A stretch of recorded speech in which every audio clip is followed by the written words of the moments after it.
Y'all know the vibes. Reasons to podcast. You heard? And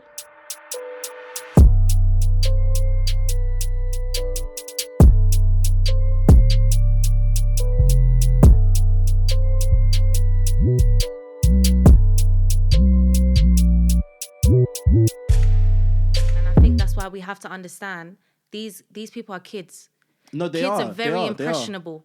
They are. Do you understand? So you show kids, show a 21-year-old the same thing that you would show somebody who's 15, 16. If it's 15, 16-year-old, that's a point in their life they're never going to forget, especially if you show them something that's linked to their desires. A lot of our desires are linked to the poverty, the areas we grew up in, the family situations we grew up in.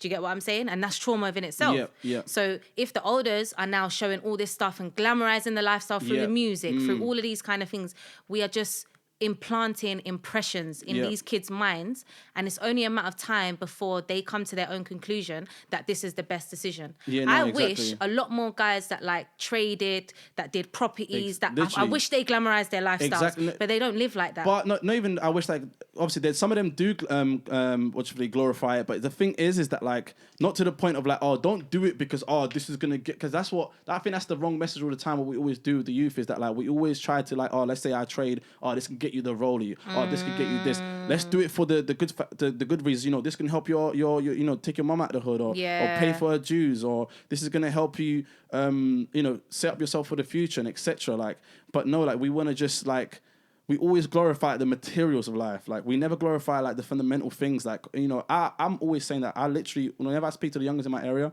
I'm always just telling them about, just like you said, personal development. Yeah. That's my thing. I'm always telling them about that character and stuff. How important, especially character is so important in the hood, and that's not the main, but it's one of the reasons why, like, people get lured into things quite easily, because they don't even have it. Like you said, obviously they're vulnerable. They're not even aware of they who don't they know are. their character Yeah, they yet. don't know their character yet. But obviously, I think, like, slowly, like, small, it's like whenever I would go through something in my area, or let's say, like, I don't know, fights or beef or drama, I'd always go back and reflect and be like, bro, okay, like, so why did that happen?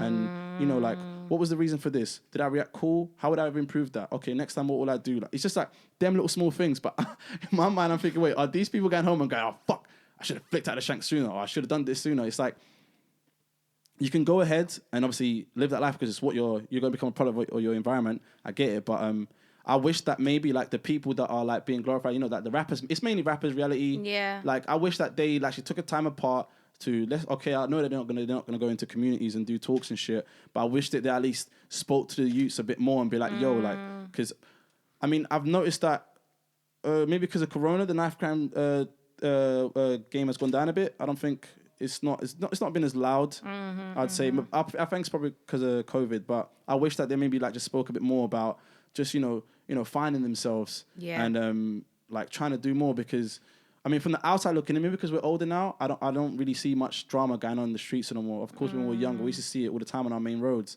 But to me, I think it's time, like, especially like now, like, to start talking about the more, like, the realities more time. Like, instead of you, like, being the guy that's gonna be be mad defiant 24/7. Instead of making that cool, let's try now, like, find out what do you really like.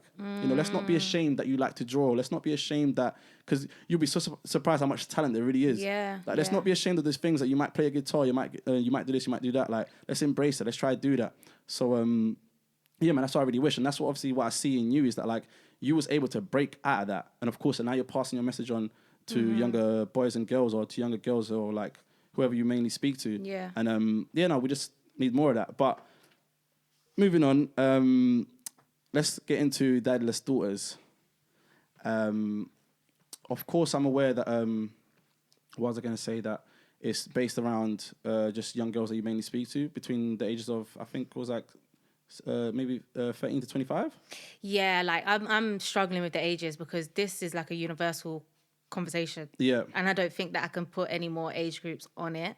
In terms of the programs that we're running, we do have to put, like, age caps on there. Yeah. But, like, I am hoping next year to open up to events and start, like, creating the right environment for multi-generational conversations. There's older women who grew up fatherless who can hand down a lot of knowledge to us at my age, and then vice versa, we can hand it down to the younger ones. But I'd love to create events where, women of all walks of life and all ages can come together and have those kind of discussions Yeah. about growing up fatherless. What would you say like the system's lacking in order to be protecting women? Just a few pointers, because that I felt it. You feel very disappointed. First and foremost, they're lacking the convictions. Yeah, we need the right convictions. And it needs to be quicker as well. It needs to be quicker. It needs to be way quicker. Yeah. The right process. The whole process is traumatic within itself. If a girl has been, or a child has been sexually abused or domestically abused, once they disclose that information, the constant theme that I hear from my girls is like, you're stealing their story from them. Yeah. They don't have no control over what happens to them and their voice from that moment on. And that's traumatic within itself. I think they also need to change, I hate the way the system treats dads. And I think that contributes to dads not being able to show up and be that prominent figure in a child's life. Yeah. And I think there needs to be stuff around that. Men need rights. They need parental rights that matter. And I think the system needs to spread a message that makes mothers know that, you're not in control. You can't manipulate a situation the way that they do through family courts and stuff like that. Those are the two main things that I'm like passionate about in terms of what the system can change to help my cause anyway. Yeah, what do you feel like men could do to make women feel just more protected in society? Yeah, so bit of a tough one. It is. It's so tough because I feel like the way I look at the relationship between men and women nowadays is quite similar to the way people look at slavery.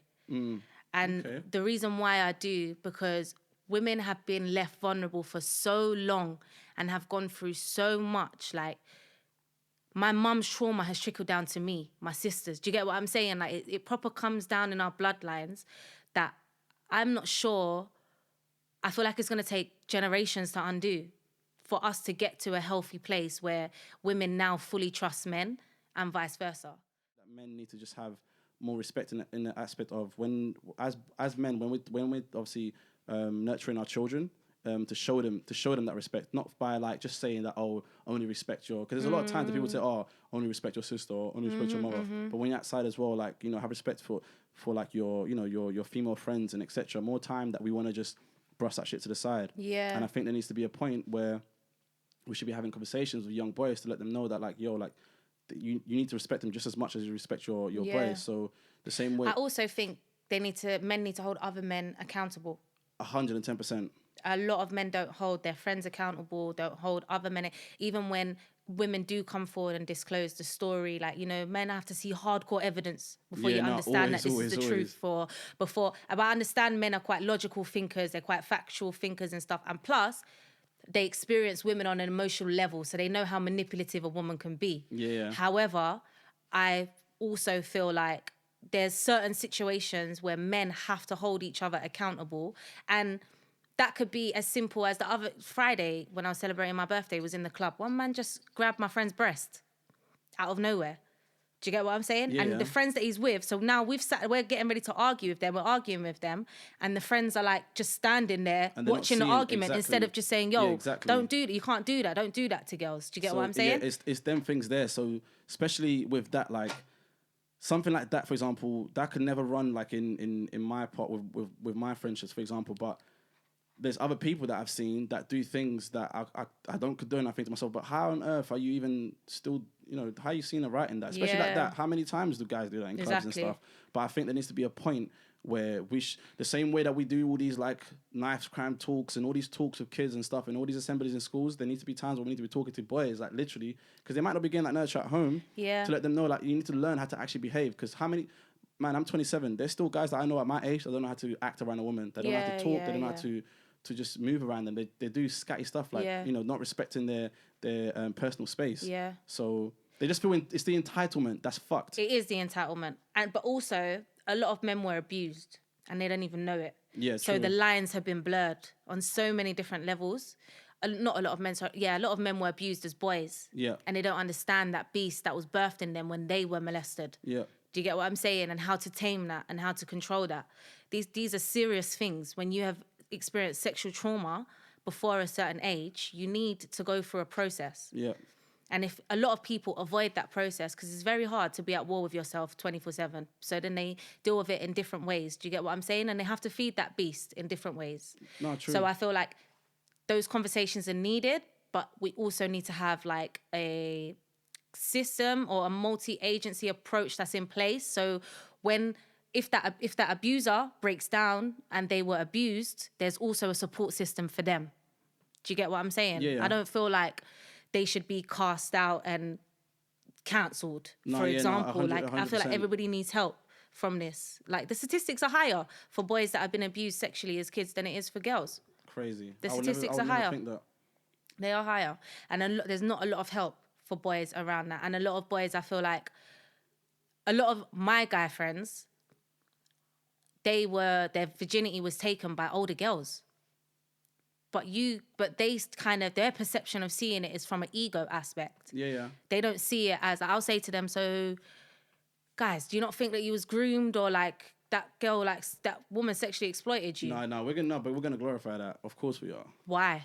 Because like, as guys, like we want, like especially at a young age, like you want to be. It's like when I was younger, like I was the last person to lose my virginity around my boys, and everybody was gassed because they lost it, and I was just there thinking, oh shit, I need to fucking hurry up and lose this shit because I'm Yeah. getting left behind. I'm getting called names and shit. Yeah. So then I fucking rushed and went and lost it. So like as a guy, that's like something that we all want to do. Like so, especially now if it's an older woman, we're gonna feel like, oh yeah, like I'm chopping older women and stuff. So it's something that we get gassed around because we're little boys and you know like we how can I say, like our egos run like really wild when an old woman's invested in us. Like literally, it's just I don't know. It's like kind of just encrypted in our brains. It's just normal. Is it? Going into just Daddyless daughters, what are things that people can do to help your cause? Spread the word. Let girls know that we're out here. We're doing a lot of work. We also do campaigns. This year we've done a domestic abuse campaign where we raised money for people who were locked down with their abusers. That's another factor still. Yeah. And yeah, just support the cause, keep spreading the word, like help us raise as much awareness as we can. The thing with the Daddyless daughter narrative is it's that emotional absence of not having a dad. So therefore, you now going into your teenage years or your adolescence, you create a dysfunctional cycle of decisions that cause you not to be able to make the best life choices and also trust men. There's an emotional disorder called the fatherless daughter syndrome. And it kind of talks about that. So what we do is we do the social and emotional development to combat that, basically. So we work on identity, emotional intelligence, and self-image. And those are the three key areas that you need to work on as a young woman if you want to be able to learn how to build healthy and sustainable relationships with men as you grow older. So a lot of the girls that we work with have been coerced into being groomed and exploited because they didn't have that positive role model of a father in their life, or no, you don't even have to have a father, like just a positive brother, or it wasn't there. No, literally just a positive male figure. A positive really. male figure, yeah.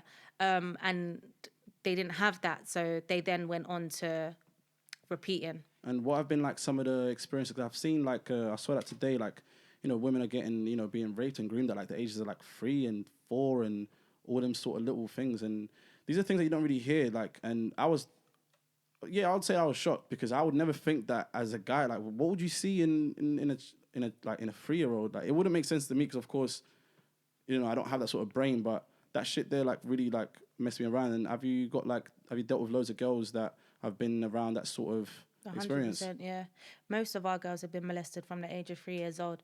Some of them have been abused by their dads themselves. Most of them as family members, and then they go on in their teen years to then experience these things repeatedly and repeatedly. That's why I make that extreme comparison to slavery, because that's a form of oppression. Yeah. When you sexually oppress somebody since the age of 3 years old, how do they come back from that?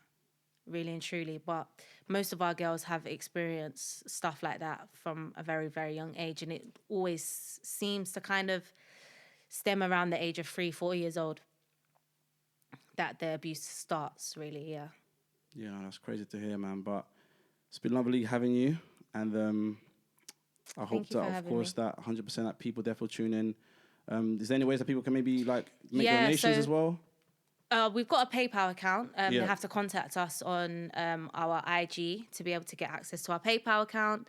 They can also check out like some of the stories from the girls that we've worked with on our Yeah. YouTube channel, Daddyless Daughters. They'll Yeah. find it there. I think we've got about 8 episodes out now from our Broken Homes campaign.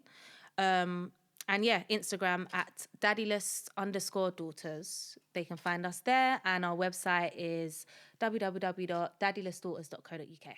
Lovely.